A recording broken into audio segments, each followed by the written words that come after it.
दोस्तों आपका फिर से स्वागत है। हम लेकर आए हैं देश और दुनिया की तमाम खबरें जिसका सीधा असर आपकी जिंदगी पर पड़ता है, इसलिए वीडियो को अंत तक जरूर देखें। दोस्तों खबरों को विस्तार से जानें उससे पहले जान लेते हैं महामारी के नए अपडेट्स को। अभी तक भारत में संक्रमित मरीजों की संख्या 10,40,948 पहुंच गई है, जबकि सक्रिय केसों की संख्या 3,60,067 है। अच्छी बात यह है कि 6,54,193 मरीज ठीक होकर घर जा चुके हैं, पर दुख की बात यह है कि 26,295 मरीजों ने दम तोड़ दिया है। इसी के साथ आपको बता दें कि महाराष्ट्र में अब तक 2,92,589 मरीज हो गए हैं, जबकि तमिलनाडु दूसरे नंबर पर है, वहां 1,60,907 नए मामले सामने आए हैं। जबकि दिल्ली में तीसरे नंबर पर बना हुआ है, जहां 1,20,107 मामले हो गए हैं और कर्नाटक में 55,115 नए केस आ गए हैं। और इसी के साथ दोस्तों बढ़ते हैं आज की पहली और बड़ी खबर की तरफ। आज की पहली और बड़ी खबर जो है, महाराष्ट्र में महामारी के बिगड़ते हालात के बीच पीएम मोदी और अमित शाह से मिले हैं पूर्व सीएम फडणवीस। दोस्तों आपको बता दें कि महाराष्ट्र में महामारी से हालात बिगड़ते जा रहे हैं। राज्य में महामारी की बात करें तो यहां अब तक 3 लाख मामले सामने आ चुके हैं और महामारी से अब तक 11,000 से अधिक लोग दम तोड़ चुके हैं। महाराष्ट्र में महामारी से बिगड़ते हालात के बीच महाराष्ट्र के पूर्व मुख्यमंत्री देवेंद्र फडणवीस ने पीएम मोदी से मुलाकात की है। आपको बता दें कि महाराष्ट्र के पूर्व मुख्यमंत्री और भाजपा के वरिष्ठ नेता देवेंद्र फडणवीस ने प्रधानमंत्री नरेंद्र मोदी और अमित शाह से मुलाकात की है। फडणवीस ने पीएम मोदी को महाराष्ट्र में महामारी के हालात से अवगत कराया है। उन्होंने बताया कि उन्होंने प्रधानमंत्री मोदी को महाराष्ट्र में महामारी के हालात से अवगत कराया। उन्होंने शुक्रवार रात दिल्ली में संवाददाताओं से ये बातें कही। उन्होंने बताया कि पीएम मोदी ने मुंबई, पुणे और राज्य के अन्य हिस्सों में महामारी की स्थिति के बारे में पूछा। उन्होंने कहा कि विपक्ष के नेता के रूप में ये मेरा काम है कि मैं सिस्टम में खामियों को और सुधार की आवश्यकताओं को लेकर सरकार को अवगत कराऊं। मैं काफी समय से इस बात की मांग कर रहा हूं कि मुंबई में टेस्टिंग को बढ़ाया जाना चाहिए। फडणवीस ने महाराष्ट्र के कुछ हिस्सों का दौरा किया और वह राज्य में महामारी के हालात और स्वास्थ्य की सुविधाओं की निगरानी कर रहे हैं। दोस्तों आगे बढ़े उससे पहले वीडियो को लाइक और शेयर जरूर कीजिए, क्योंकि आपका एक छोटा सा लाइक हमारी मेहनत का फल होता है। और इसी के साथ बढ़ते हैं अगली बड़ी खबर की तरफ। अगली बड़ी खबर जो निकल कर आ रही कि इस बार चाइनीज नहीं बल्कि देशी रक्षा सूत्र के धागों से बंधेगा भाई बहन का प्यार। दोस्तों आपको बता दें कि पौराणिक पर्व है रक्षाबंधन। इस पर्व पर बहनें पूरे साल इंतजार करती हैं और अपने भाई की कलाई पर रक्षा सूत्र बांधती हैं और भाइयों की दीर्घायु, समृद्धि और खुशी की कामना करती हैं। विश्वास की रेशमी डोरी बंधवाकर भाई भी बहन की रक्षा का वचन देता है। आपको बता दें कि रक्षा सूत्र मात्र एक धागा नहीं बल्कि शुभ भावनाओं का प्रतीक होता है। इस पवित्र पर्व में हीरे मोतियों की नहीं बल्कि प्यार की जरूरत होती है। ऐसे में हम अपनी परंपराओं को छोड़कर महंगे उपहार और फैंसी चाइनीज राखियों और उपहारों के बीच उलझ रहे हैं। प्रीत के इस पर्व में भला पिकाचू और सुपरमैन का क्या काम? क्या हम इस त्योहार की पौराणिक पवित्रता और महत्ता को बरकरार रखते हुए इसे नहीं मना सकते? बाजारवाद के इस युग में इन प्रश्नों पर मनन करना बेहद ही प्रासंगिक हो जाता है। भाई बहन के प्रेम और विश्वास का प्रतीक कच्चे धागे का त्योहार रक्षाबंधन कब लग्जरी फेस्टिवल में बदल गया किसी को पता ही नहीं लगा। जब से बाजार ने विशेष रूप से चाइनीज आइटम ने दाव लगाया तो इसका स्वरूप ही बदल गया।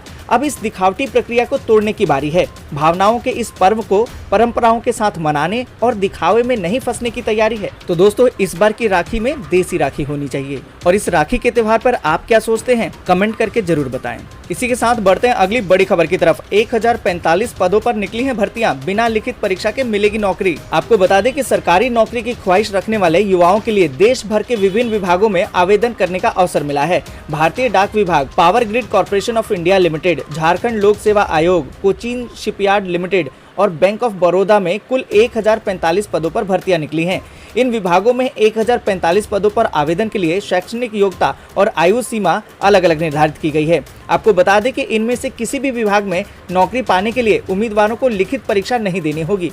आपको बता दें कि भारतीय डाक विभाग ने जम्मू कश्मीर सर्किल में ग्रामीण डाक सेवकों यानी कि जीडीएस के 422 पदों पर भर्ती के लिए वैकेंसी निकाली है। ग्रामीण डाक सेवक इस भर्ती के तहत branch post master, assistant branch post master डाक सेवक पद भरे जाएंगे। ग्रामीण डाक सेवकों के पदों पर 10वीं पास उम्मीदवार आवेदन कर सकते हैं। नौकरी पाने के इच्छुक और योग्य उम्मीदवार 5 अगस्त 2020 तक ऑनलाइन आवेदन कर सकते हैं। आपको बता दें कि power grid corporation of India limited यानी कि PGCIL ने अप्रेंटिस ट्रेनी के पदों पर वैकेंसी निकाली है। इसके तहत विभिन्न ट्रेड के लिए 147 पदों को भरा जाएगा। इन पदों पर इलेक्ट्रिकल, सिविल में इंजीनियरिंग, डिप्लोमा या ITI किए हुए अभ्यर्थी आवेदन कर सकते हैं। इन पदों पर उम्मीदवारों का चयन इंटरव्यू से किया जाएगा। इन पदों पर ऑनलाइन आवेदन की अंतिम तारीख 10 अगस्त 2020 है। झारखंड लोक सेवा आयोग ने असिस्टेंट टावर प्लानर के 77 पदों पर वैकेंसी निकाली है। इन पदों पर आवेदन के लिए न्यूनतम आयु आयु 21 वर्ष और अधिकतम 38 वर्ष निर्धारित है। वहीं ऑनलाइन आवेदन के लिए अंतिम तारीख 10 अगस्त 2020 है। आपको बता दें कि बैंक ऑफ बड़ौदा में सुपरवाइजर के 49 पदों पर भर्ती के लिए आवेदन प्रक्रिया शुरू हो गई है। इन पदों पर नियुक्ति के लिए उम्मीदवारों को लिखित परीक्षा नहीं देनी होगी, बल्कि इंटरव्यू से चयन किया जाएगा। आपको बता दें कि आवेदन करने के लिए उम्मीदवारों की न्यूनतम आयु 21 वर्ष और अधिकतम 45 वर्ष निर्धारित की गई है। इन पदों पर उम्मीदवारों का चयन इंटरव्यू के आधार पर किया जाएगा। दोस्तों, अगर आप सरकारी नौकरी के लिए इंटरेस्टेड हैं और अगर आप इन पदों के लिए योग्य हैं तो इसके लिए एक बार ट्राई जरूर करें। इसी के साथ दोस्तों बढ़ते हैं अगली बड़ी खबर की तरफ। टिकटॉक के खिलाफ कैंपेन चला रहे हैं डोनाल्ड ट्रंप, फेसबुक पर दिया है विज्ञापन। दोस्तों, आपको बता दें कि भारत में टिकटॉक समेत 59 चाइनीज ऐप पर प्रतिबंध के बाद अमेरिका भी टिकटॉक पर बैन लगाने की बात कर रहा है। कुछ दिन पहले ही अमेरिका ने कहा था कि यदि टिकटॉक को अमेरिका में काम करना है तो उसे चीन से नाता तोड़ना होगा। वहीं अब दुनिया के सबसे शक्तिशाली शख्स ने टिकटॉक के खिलाफ कैंपेन शुरू कर दिया है।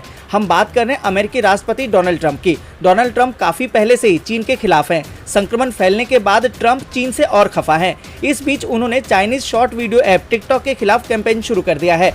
डोनाल्ड ट्रंप ने बकायदा टिकटॉक के खिलाफ फेसबुक और इंस्टाग्राम पर विज्ञापन जारी कर दिया है। दोस्तों, आपको बता दें कि डोनाल्ड ट्रंप इस कैंपेन के जरिए चीन को निशाने पर ले जा रहे हैं और साथ ही अगले चुनाव के लिए वोटर को रिझाने की कोशिश भी कर रहे हैं, क्योंकि विज्ञापन के साथ दिए गए लिंक पर क्लिक करके एक सर्वे का खुलासा होता है, जिससे कि क्या आपको लगता है कि ट्रंप को अमेरिका में टिकटॉक पर बैन लगा देना चाहिए, जैसे सवाल पूछे जा रहे हैं। और साथ ही यूजर से ट्रंप के चुनावी कैंपेन के लिए चंदा देने की गुजारिश भी की जा रही है। दोस्तों, हम आपसे जानना चाहते हैं कि आप क्या चाहते हैं कि क्या टिकटॉक पूरे वर्ल्ड से ही बैन हो जाना चाहिए? आप अपनी राय कमेंट करके जरूर बताएं। और इसी के साथ दोस्तों बढ़ते हैं अगली बड़ी खबर की तरफ। पीएम स्वनिधि योजना में अब घर बैठे ले सकेंगे लोन, सरकार ने लॉन्च किया है मोबाइल ऐप। दोस्तों, आपको बता दें कि केंद्र सरकार द्वारा स्ट्रीट वेंडर्स यानी कि रेडी पटरी के लिए शुरू की गई एक खास पीएम स्वनिधि योजना के लिए PM Svanidhi mobile app launch कर दिया गया है। ऐप का लक्ष्य कर्ज देने वाले संस्थाओं को यूजर फ्रेंडली डिजिटल इंटरफेस उपलब्ध कराना है। हालांकि अभी ये ऐप गूगल प्ले स्टोर पर नहीं दिख रहा। इस योजना के तहत स्ट्रीट वेंडर को 10,000 रुपए तक का लोन दिया जाता है। आपको बता दें कि इस योजना की शुरुआत इसी साल 1 जून से की गई थी। इसमें कामकाज में मदद के लिए 10,000 रुपए का लोन दिया जा रहा है। इस स्कीम के लिए सरकार ने 5,000 करोड़ रुपए की राशि रखी है। यह लोन लेने के लिए किसी भी तरह की जमानत नहीं देनी होगी। आपको बता दें कि सड़क किनारे ठेले या रेहड़ी पटरी पर दुकान चलाने वाले को ये कर्ज दिया जाएगा। फल, सब्जी, लॉन्ड्री, सैलून और पान की दुकानें भी इस श्रेणी में शामिल की गई हैं। यह कर्ज बेहद आसान शर्तों पर दिया जाएगा। इसमें किसी भी गारंटी की जरूरत नहीं होगी। आपको बता दें कि इस लोन के लिए किसी भी तरीके की गारंटी की जरूरत नहीं होगी। मोबाइल ऐप और वेब पोर्टल आधारित ये आवेदन प्रक्रिया होगी। समय पर या उससे पहले कर्ज चुकाने पर 7% का ब्याज सब्सिडी मिलेगा। पहले लोन के समय और जल्द भुगतान की स्थिति में अधिक लोन के लिए एलिजिबल बन सकेंगे। डिजिटल लेन देन की रसीद या भुगतान पर मासिक कैशबैक की सुविधा होगी। दोस्तों, इस आपदा की घड़ी में अगर आपका काम छूट गया है और आप नया काम कुछ शुरू करना चाहते हैं तो ये आवेदन कर सकते हैं। और इस पूरी खबर पर आप अपनी राय जरूर बताइएगा। इसी के साथ दोस्तों बढ़ते हैं अगली बड़ी खबर की तरफ। अगली बड़ी खबर जो निकल कर आ रही कि हमारी ओर बढ़ रहा है कुतुब मीनार से 2.5 गुना बड़ा क्षुद्र ग्रह, नासा ने दी है पृथ्वी से टक्कर की चेतावनी। दोस्तों, आपको बता दें कि एक विशाल आकार का क्षुद्र ग्रह यानी कि एस्टेरॉयड पृथ्वी की ओर बढ़ रहा है। इसका आकार कुतुब मीनार से लगभग 2 गुना बताया जा रहा है। अमेरिकी अंतरिक्ष एजेंसी नासा ने इसे लेकर चेतावनी जारी की है। आपको बता दें कि कुतुब मीनार 240 फीट लंबा है। नासा के अनुसार ये क्षुद्र ग्रह 550 फीट से भी बड़ा होगा। नासा ने इसका नाम 2020 ND दिया है। नासा ने इसे संभावित खतरे की श्रेणी में रखा है। आपको बता दें कि नासा के अनुसार 24 जुलाई को ये क्षुद्र ग्रह धरती के सबसे नजदीक होगा। नासा ने चेतावनी दी है कि यह पृथ्वी से सिर्फ 0.034 एस्ट्रोनॉमिकल यूनिट्स दूरी पर होगा। अंतरिक्ष एजेंसी ने कहा है कि संभावित खतरनाक क्षुद्र ग्रह को वर्तमान में उन मापदंडों के आधार पर परिभाषित किया गया है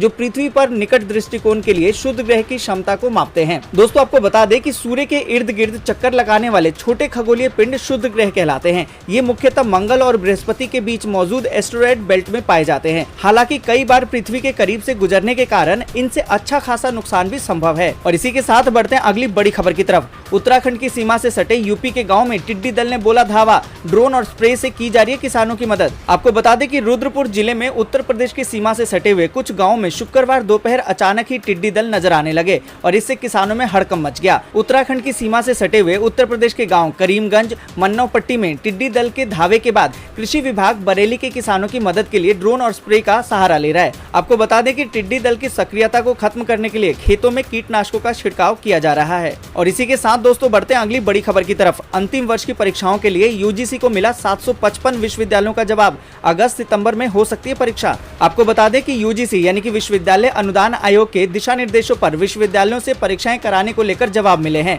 यूजीसी को 755 विश्वविद्यालय से जवाब मिले। 755 विश्वविद्यालय में से 194 विश्वविद्यालय ने परीक्षाएं करा ली हैं और अब 366 विश्वविद्यालय अगस्त सितंबर में परीक्षाएं कराने की योजना बना रहे हैं। जानकारी के लिए आपको बता दें कि देश में विश्वविद्यालय परीक्षाओं के बीच महामारी संकट के बीच विश्वविद्यालयों में परीक्षाओं को लेकर कसमकस चल रही है। आपको बता दें कि केंद्रीय मानव संसाधन मंत्रालय के आदेश के बाद देश भर में अब तक 194 विश्वविद्यालयों ने अंतिम साल की परीक्षाएं आयोजित कर ली हैं। इसके साथ ही आपको बता दें कि विश्वविद्यालय अनुदान आयोग यानी कि यूजीसी ने हाल ही में विश्वविद्यालयों से संपर्क करके अंतिम साल की परीक्षा को लेकर जानकारी मांगी थी और उसे 755 यूनिवर्सिटी से जवाब मिला। महामारी के कारण बदले हुए हालात में केंद्र सरकार ने हाल ही में देश के सभी यूनिवर्सिटी में ग्रेजुएशन स्तर पर अंतिम साल की परीक्षा आयोजित कराने के आदेश दिए थे। और इसी के साथ दोस्तों बढ़ते आगे और जानते हैं कि लगातार बढ़ रही है डीजल की कीमत। दिल्ली में 17 पैसे प्रति लीटर की बढ़ोतरी के साथ 81.52 रुपए प्रति लीटर हो गया है। आपको बता दें कि आज तेल कंपनियों ने डीजल की कीमतों में एक बार फिर से बढ़ोतरी की है। राजधानी दिल्ली में डीजल आज 17 पैसे महंगा हो गया है। इस बढ़ोतरी के बीच राजधानी दिल्ली में डीजल की कीमत 81.52 रुपए प्रति लीटर हो गई है। हालांकि आज भी पेट्रोल की कीमतों में कोई फेरबदल नहीं हुआ, वह 80.43 रुपए प्रति लीटर बिक रही है। कल भी डीजल 17 पैसे महंगा हुआ था, जबकि परसों कीमतों में कोई तब्दीली नहीं हुई थी। लेकिन 3 दिन पहले डीजल 13 पैसे महंगा किया गया था। इसके पहले सोमवार को डीजल की कीमतों में 11 पैसे बढ़ोतरी हुई थी। रविवार को भी सिर्फ डीजल ही 16 पैसे प्रति लीटर महंगा हुआ था। पेट्रोल की बात करें तो इसमें पिछले 19 दिनों से कोई बढ़ोतरी नहीं हुई है। इसकी कीमत में आखिरी बार 29 जून को बढ़ोतरी हुई थी, वह भी महज 5 पैसे प्रति लीटर। लेकिन डीजल के दाम लगातार बढ़ते जा रहे हैं। दोस्तों आप कमेंट करके बताइए कि आपके शहर में पेट्रोल और डीजल के क्या रेट हैं। और इसी के साथ दोस्तों बढ़ते हैं अगली बड़ी खबर की तरफ। शॉपिंग होगी अब और भी मजेदार, गूगल घर बैठे कराएगा मॉल में खरीदारी का अनुभव। दोस्तों आपको बता दें कि महामारी में घर से निकलना काफी कम हो गया है। जरूरी काम पर ही लोग घर से बाहर निकल रहे हैं। ऐसे में शॉपिंग का मजा भी खत्म हो गया है। इस बीच गूगल ने शॉप लूप नाम से एक ऐसा interactive video shopping platform launch किया है जिसके बगैर लोग दुकान में जाए ही उत्पादों यानी कि प्रोडक्ट की जांच परख कर सकेंगे और जिन्हें वे असल जिंदगी में खरीदना चाहते हैं। कंपनी के मुताबिक प्रायोगिक परियोजना के लिए एरिया 120 नाम गूगल के इन हाउस लैब द्वारा ऐप को विकसित किया गया है जो मोबाइल पर उपलब्ध है और इसके डेस्कटॉप वर्जन को जल्द ही लॉन्च किया जाएगा। इस ऐप की मदद से आप उत्पादों की समीक्षा कर सकेंगे, उसे ट्राई कर सकेंगे और उसके बारे में दूसरों को बता भी सकेंगे या वीडियोस को सीधे तौर पर उन्हें खरीदने के लिए अन्य लोगों की मदद भी कर सकेंगे। आपको बता दें कि शॉप लूप के सभी वीडियो का टाइम 90 सेकंड से भी कम रखा गया है। ये एक मनोरंजक तरीके से नए नए उत्पादों के बारे में जानने की दिशा में खरीदारों के लिए मददगार है। दोस्तों इसी के साथ बढ़ते हैं और जानते हैं कि एक दिन की जल्दबाजी से बीसीसीआई पर लगा 4,800 करोड़ रुपए का जुर्माना। जानिए पूरा मामला। दोस्तों आपको बता दें कि भारतीय क्रिकेट कंट्रोल बोर्ड यानी कि बीसीसीआई को एक बड़ा झटका लगा है। इंडियन प्रीमियर लीग यानी कि आईपीएल की शुरुआती 8 टीमों में से एक रही डेक्कन चार्जर्स को गलत तरीके से हटाने के एवज में बीसीसीआई को 4,800 करोड़ रुपए का जुर्माना चुकाना होगा। बॉम्बे हाई कोर्ट ने लंबे समय से चले आ रहे एक विवाद का फैसला शुक्रवार को डेक्कन चार्जर्स फ्रेंचाइजी के पक्ष में सुनाया। हालांकि बीसीसीआई इस फैसले के खिलाफ अपील कर सकती है। दोस्तों आपको बता दें कि ये पूरा मामला साल 2012 का है, जब बीसीसीआई ने कर्ज में डूबी आईपीएल फ्रेंचाइजी डेक्कन चार्जर्स का अनुबंध खत्म कर दिया था। आपको बता दें कि डेक्कन चार्जर्स का मालिकाना हक पहले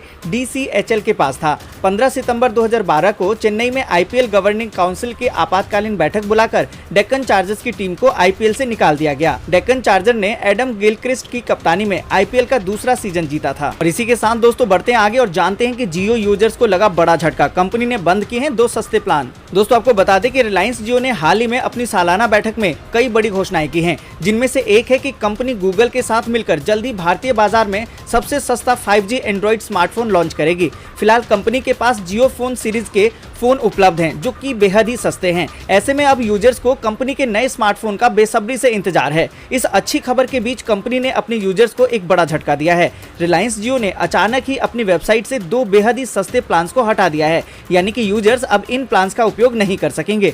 ये प्लान खासतौर जियो फोन यूजर्स के लिए पेश किए गए थे। दोस्तों आपको बता दें कि रिलायंस जियो ने जियो फोन यूजर्स के पेश किए गए 2 सबसे सस्ते प्लान को बंद कर दिया है। ये प्लान 49 रुपए और 69 रुपए में उपलब्ध थे, लेकिन अब यूजर्स इन्हें रिचार्ज नहीं कर सकेंगे। कंपनी ने इन्हें बंद करने की कोई आधिकारिक घोषणा नहीं की है, लेकिन इन प्लान्स को वेबसाइट से हटा दिया गया है। ये कंपनी के शॉर्टर वैलिडिटी प्लान थे जो कि 14 दिनों की वैलिडिटी वैलिडिटी के साथ उपलब्ध थे। वहीं अब जियो फोन यूजर्स के लिए सबसे सस्ता प्लान 75 रुपए का है। दोस्तों ये थी कुछ जरूरी खबरें। ऐसी ही जरूरी खबरों को लेकर हम अगली वीडियो में मिलेंगे। तब तक के लिए वीडियो को लाइक और शेयर जरूर कर दें। अगर अभी तक आपने चैनल को सब्सक्राइब नहीं किया है तो सब्सक्राइब करें, बेल के आइकन को दबाएं और